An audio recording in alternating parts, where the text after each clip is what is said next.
The courtroom was dead silent except for the hum of the air conditioning and my heart pounding so loud I was sure everyone could hear it. I watched my whole world crumble as Linda Williams, my ex-husband's mother, sat in that witness chair with her perfectly pressed suit and her condescending smile, telling the judge exactly why I didn't deserve to raise my own son. Your Honor, Maya Chen works all night with strangers and then brings different men around that poor child. What kind of stability is that for an 8-year-old? The boy needs structure, needs a proper family with consistent schedules and moral values. Marcus's lawyer nodded approvingly, adding fuel to the fire. No stability, no morals, Your Honor. This woman prioritizes her social life over her child's well-being. I felt my face burn with humiliation. Here I was, a 29-year-old single mother who'd been working night shifts as an ER nurse just to pay the bills and give my son the best life I could manage. And they were making me sound like some kind of negligent party girl. The judge was taking notes, his expression growing more concerned with every word they spoke. That's when something incredible happened. My 8-year-old son, Ethan, who'd been sitting quietly in the front row clutching his tablet, suddenly stood up. His small voice cut through the tension like a knife. Excuse me, Judge, but they're not telling the truth about my mom. The entire courtroom turned to stare at this little boy who'd just interrupted formal legal proceedings. Even the bailiff's eyes widened in surprise. But Ethan wasn't done. He held up his tablet with the confidence of someone who knew exactly what he was doing. Judge, I have something important to show you. I think you need to hear what they really said about me and my mom when they thought nobody was listening. I'm Maya Chen. I thought I had everything figured out. I'd been raising my son Ethan alone since his father, Marcus Williams, walked out on us when Ethan was just 3. I worked nights at the hospital because the pay was better, and every extra dollar meant I could afford Ethan's soccer cleats, his school supplies, maybe even a family vacation someday. Ethan was my whole world. At 8 years old, he was this curious, tech-savvy little boy who loved building things with Legos and asking a million questions about everything.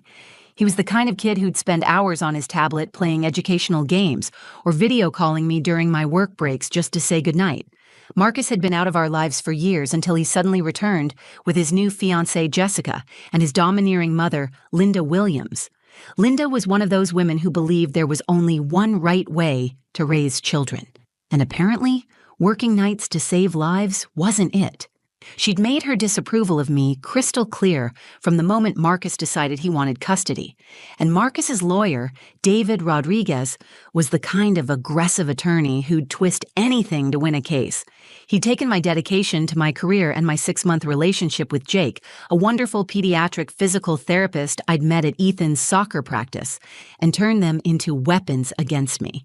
But sitting in that courtroom, watching my 8-year-old son stand up to defend me with nothing but his tablet and his unwavering belief in the truth, I realized that sometimes the smallest people in our lives can be the biggest heroes. Let me tell you how this nightmare all started. 5 years ago, when Ethan was just 3 years old, Marcus walked into our kitchen on a Tuesday morning and announced he was leaving. Not because of another woman, not because of money problems, but because he wasn't ready for the responsibility of being a real father. Those were his exact words. He packed his bags, kissed Ethan on the forehead like he was going on a business trip, and disappeared from our lives. I remember standing there in my nursing scrubs, getting ready for my shift, watching my toddler ask, "Where's Daddy going?" and having absolutely no idea how to answer. Marcus left me with a mortgage, daycare bills, and a little boy who kept asking when Daddy was coming home for dinner. That's when I made the hardest decision of my life. I switched from day shifts to nights at the hospital. The night differential meant an extra 20% in my paycheck, and as a single mom, that extra money was the difference between keeping our house and moving into my parents' basement. It wasn't easy, but I created a system that worked for us. My days became perfectly choreographed around Ethan's needs. I'd sleep from 8 a.m. until 2:30 p.m. while he was at school, then pick him up and dedicate every afternoon to being his mom. We'd go to the park, work on homework at the kitchen table, and I'd cook dinner while he told me about his day. At 6:30 p.m., I'd drop him off at Mrs. Peterson's house next door.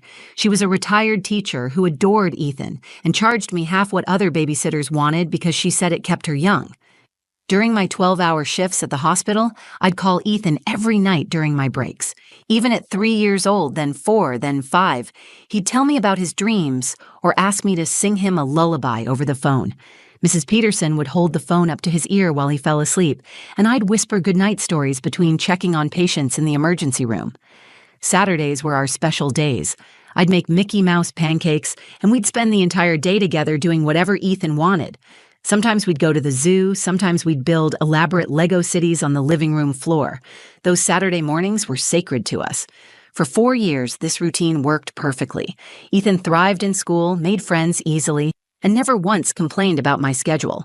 He understood that Mommy helped sick people get better at night, and he was proud of what I did. He'd tell his teachers and classmates that his mom was a superhero who saved lives. Then 6 months ago, I met Jake at one of Ethan's soccer games.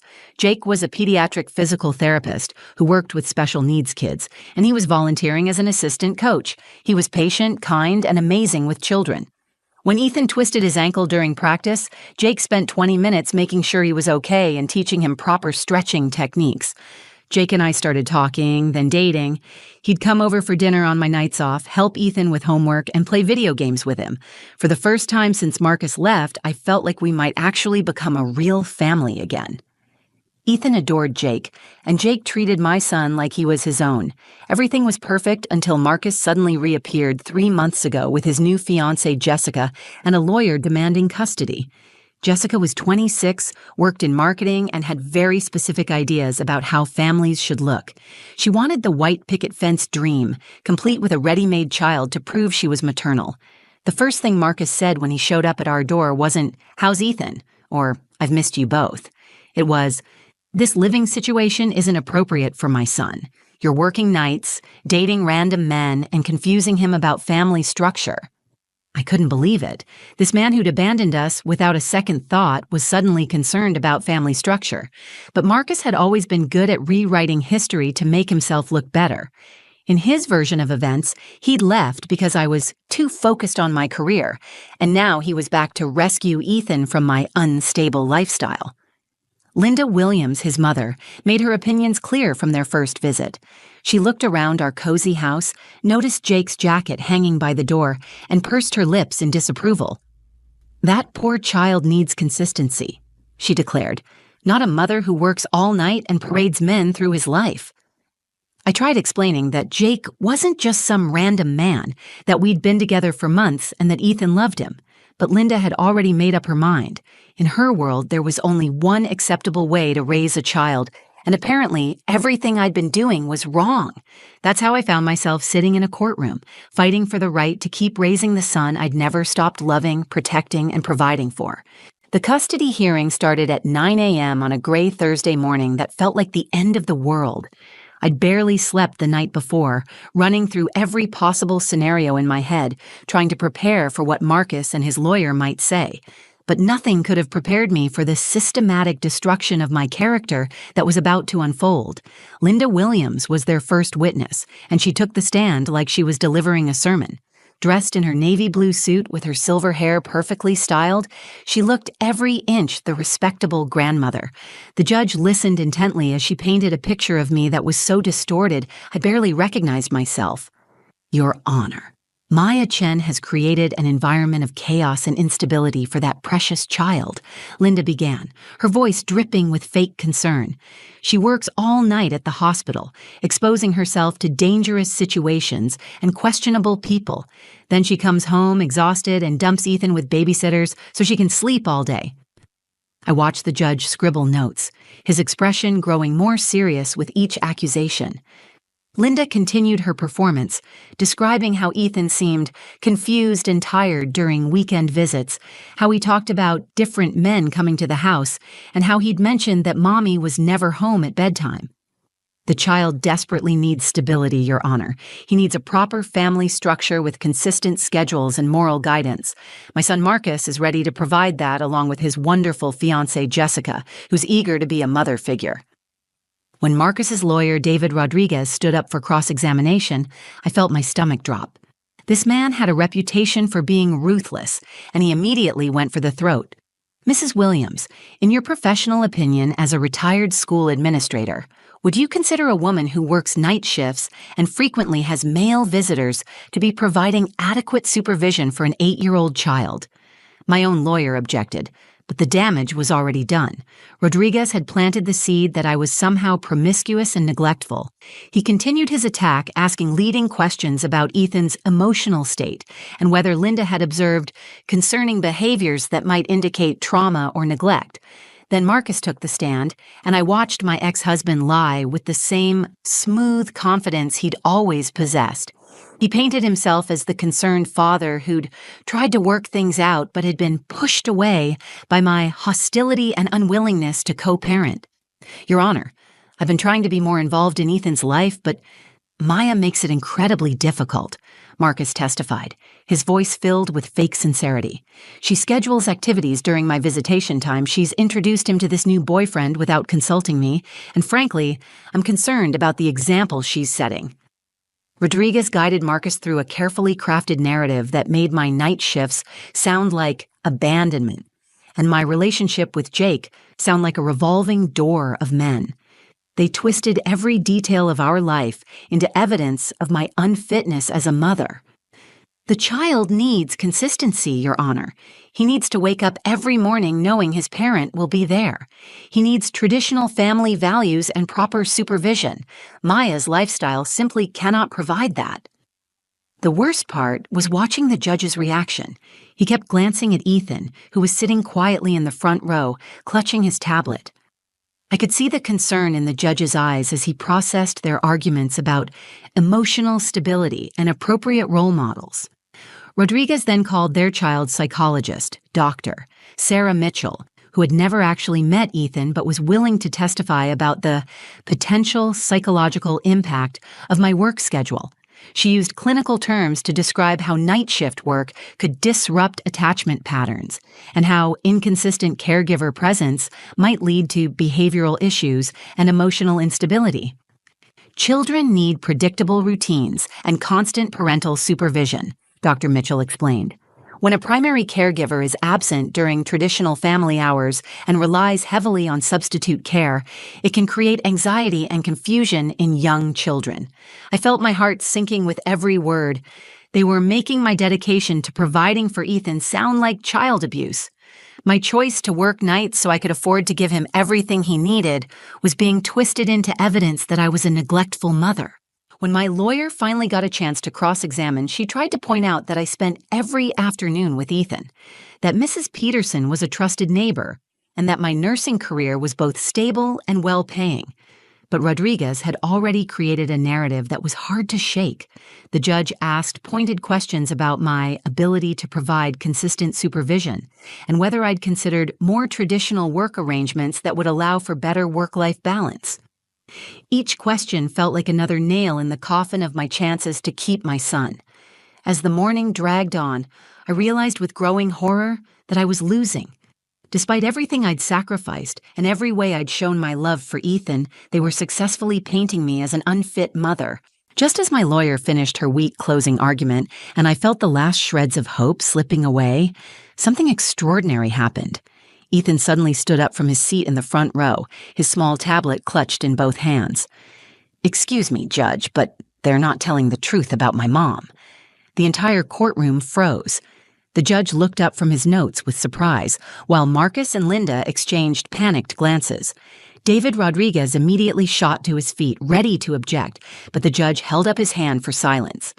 "Young man, this is a very serious courtroom proceeding," the judge said gently but firmly.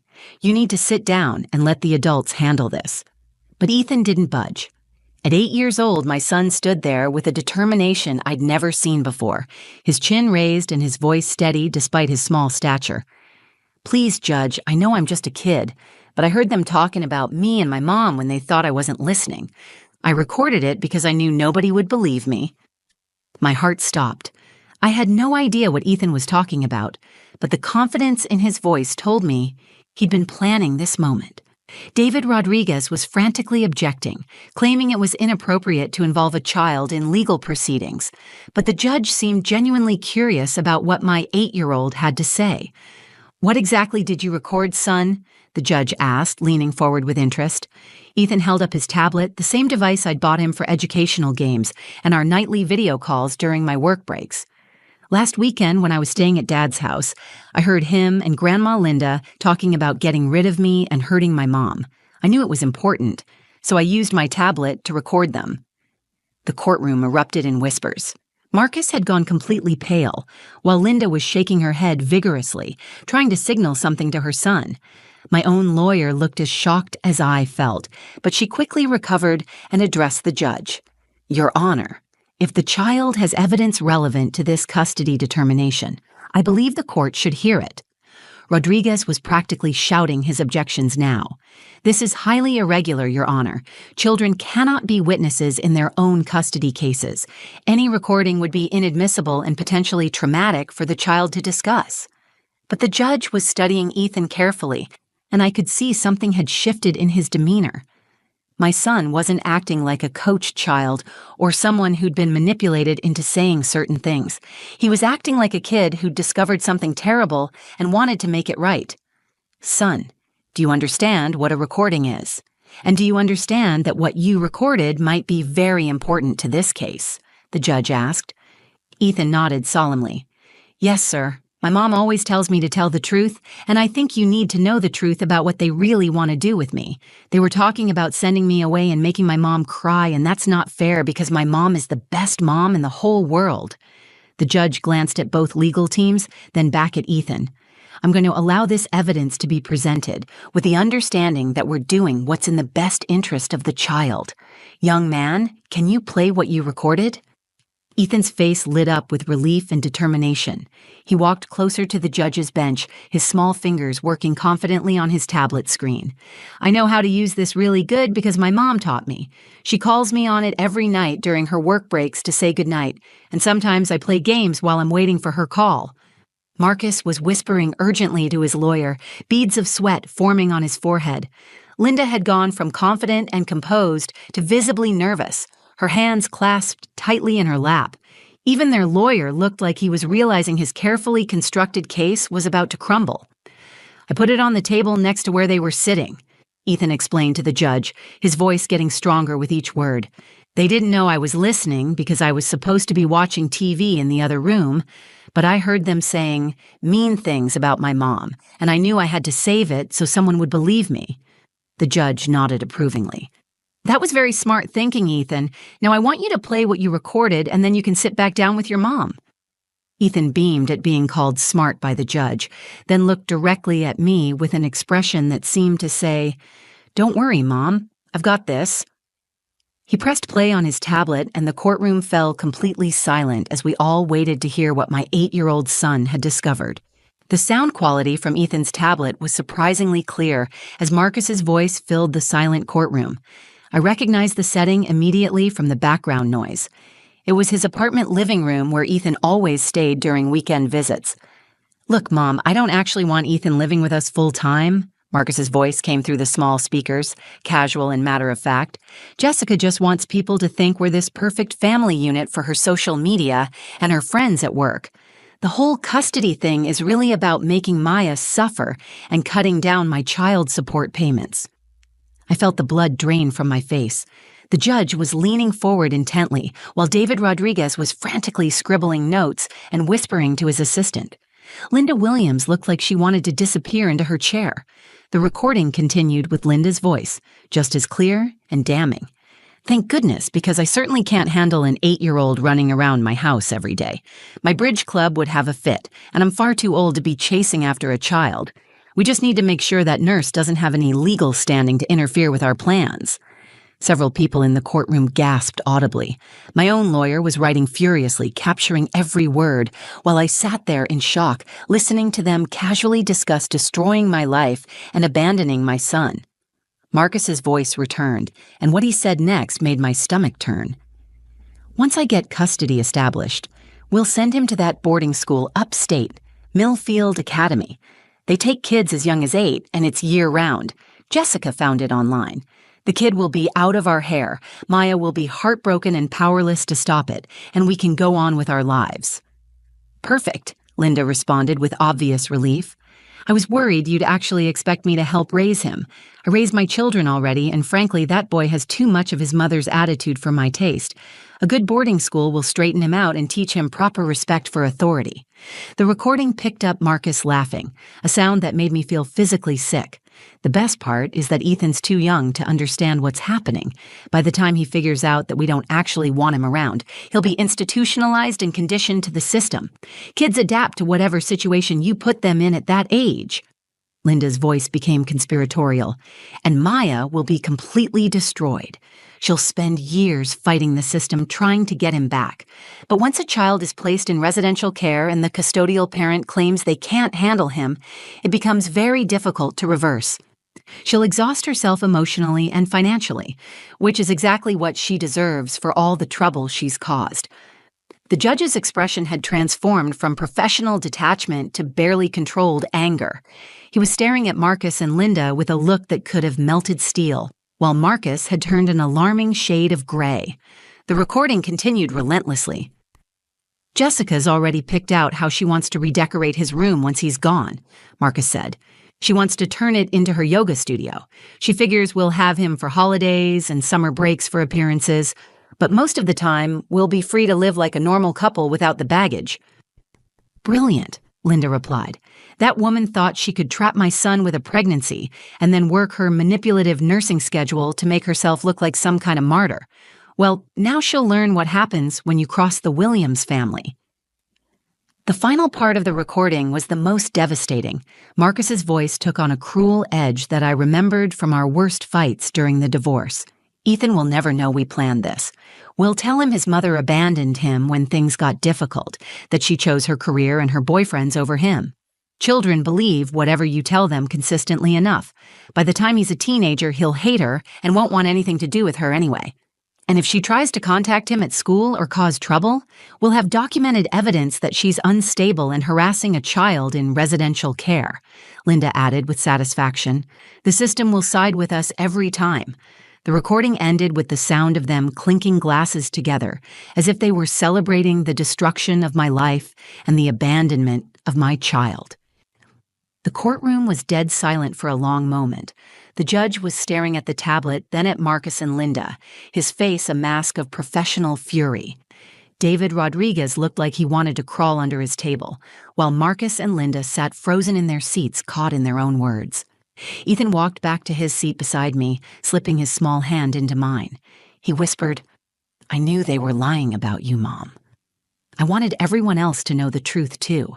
The judge's gavel came down with a sharp crack that seemed to echo through the stunned courtroom. His voice was steady but filled with barely contained fury as he addressed Marcus and Linda directly. In 30 years on this bench, I have never witnessed such a calculated and malicious attempt to manipulate the family court system. Mr. Williams, Mrs. Williams, your own recorded words have revealed a conspiracy to commit what amounts to child abandonment and parental alienation. Marcus tried to stammer out some excuse about the recording being taken out of context, but the judge cut him off with a raised hand. Mr. Williams, your petition for custody is not only denied, but I am ordering an immediate investigation into your fitness as a parent. Your visitation rights are hereby suspended, pending a full review. Mrs. Chen, your son will remain in your custody, and I am issuing a restraining order, preventing any member of the Williams family from contacting either you or Ethan outside of court-supervised visits. I felt my knees go weak with relief. Ethan squeezed my hand tighter, and I could see tears of joy streaming down his face. The nightmare was finally over, but the judge wasn't finished. Furthermore, I am referring this case to the district attorney's office for potential fraud charges. Attempting to manipulate custody proceedings through false testimony constitutes perjury, and conspiracy to abandon a child may constitute criminal neglect. David Rodriguez was frantically packing his briefcase, clearly wanting to distance himself from his now toxic clients. Linda Williams had gone completely white, while Marcus looked like he might be sick right there in the courtroom. The judge turned his attention to Ethan, his stern expression softening considerably. Young man, what you did today took incredible courage. You protected your mother and yourself by telling the truth, even when it was scary. That shows real character. Ethan beamed with pride, standing a little taller. Thank you, sir. My mom always says the truth is the most important thing, even when it's hard. Your mother raised you well, the judge replied, glancing at me with approval. Mrs. Chen, based on everything I've heard today, including the testimony of your neighbors, your employer, and your son's school, it's clear that you are a devoted and capable mother. Your work schedule is not only reasonable, but admirable, given that you're saving lives while providing for your family. As we left the courthouse that day, I couldn't stop hugging Ethan. My brave, brilliant little boy had saved us both with his quick thinking and courage. Jake was waiting for us in the parking lot, and when Ethan ran to him shouting, "We won! We won!" Jake lifted him up and spun him around like the hero he was. 6 months later, our lives had settled into an even better rhythm than before. The stress of the custody battle was behind us, and I'd been promoted to charge nurse on my shift, which came with a significant raise. Jake had moved in with us, and we were planning our wedding for the following spring. Ethan was thriving in school, proud to tell everyone about how he'd outsmarted the adults who tried to separate our family. The best part was that our story had somehow made its way onto social media, where it went viral as the 8-year-old who saved his mom. Thousands of people shared it, commenting about Ethan's bravery and intelligence, and the video got millions of views. Parents everywhere were praising him as an example of how children can be heroes too. Marcus was facing fraud charges and had lost his job when the recording became public. Linda had to move in with her sister after the legal fees bankrupted her.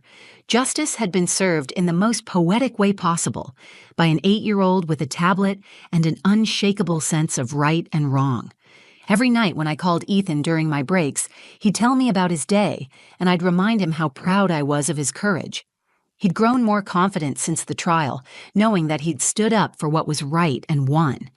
Our Saturday morning pancake tradition continued, but now Jake joined us, and Ethan would regale us with stories about his friends at school, asking him to teach them how to use their tablets to record things.